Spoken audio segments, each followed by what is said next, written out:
ఈరోజు మా అమ్మ, మా నాన్న పెళ్లి రోజు. సెలబ్రేషన్ చేద్దామంటే నా దగ్గర డబ్బులు లేవు. డబ్బులు లేవంటే నేను సంపాదించిందేం లేదు. వాళ్ళ డబ్బులతోటి వాళ్ళకే సెలబ్రేషన్ చేస్తే ఏం బావుంటది. అందుకనే స్వీట్ చేస్తున్నా. ఏంటిదంటే వాళ్ళ ఫేవరెట్ మా మమ్మీకి, మా డ్యాడీకి చాలా ఇష్టం సేమియా. బామినోస్ సేమియా అండ్ మా ఊర్లో దొరికే నెయ్యి. ఇది కల్తీ కాదండోయ్! మా బాబాయ్ తీసుకొనొస్తాడు మా కోసం మా ఊరు నుంచి. మళ్ళీ ఫ్రీ అనుకుంటారేమో! ఫ్రీ కాదండి. డబ్బులిచ్చే తెప్పించుకుంటాం మేము కూడా నెయ్యి.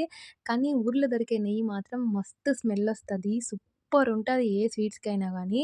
నేనైతే సేమియా చేస్తున్నా కాబట్టి సర్రన గాలింది. మా నాన్నకెంతో ఇష్టమైన సేమియా చేస్తున్నానా, ఇలా చేస్తున్నానని తెలిసిన జస్ట్ అట్లా స్మెల్ ఎళ్ళింది రూమ్‌లోకి. మా డ్యాడీ వచ్చేసిండు అప్పుడే. "మమ్మీ నాకు కొంచెం ఎక్కువ చెయ్యి" అని అంటుండు చూడండి. నేను చేస్తా. మా నాన్నకెంతో ఇష్టమో నాకు తెలుసు. అందుకనే ఎక్కువనే చేస్తాను. ఇంకేముంది మాకెప్పుడో ఫేవరెట్ ఆ సట్టి. అదెప్పటినుంచో ఉంది మా ఇంట్లో. ఆ సట్టిలోనే ఎప్పుడు సేమియా చేసినా అదెందుకో తెలీదు. దాంట్లోనే చేస్తారు మా వోళ్ళందరూ. దాన్ని పెట్టేసుకొని, నెయ్యేసుకొని, కొంతమంది వేరు వేరు వేపుతారు. నేనట్లా చేయను.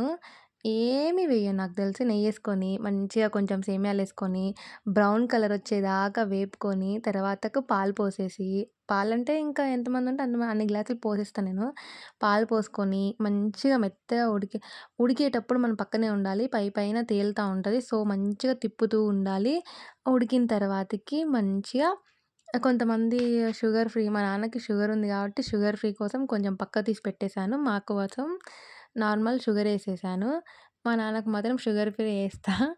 అయిపోయిందింక. అంతే. మంచిగా ఉడికిన తర్వాత తీసి పక్కన పెట్టుకుంటే సూపరుంటది. కొంతమంది ఫ్రిడ్జ్‌లో పెట్టుకొని తింటారు. అదైతే ఇంకా ఆసమ్ ఉంటది. టాటా! Bye by.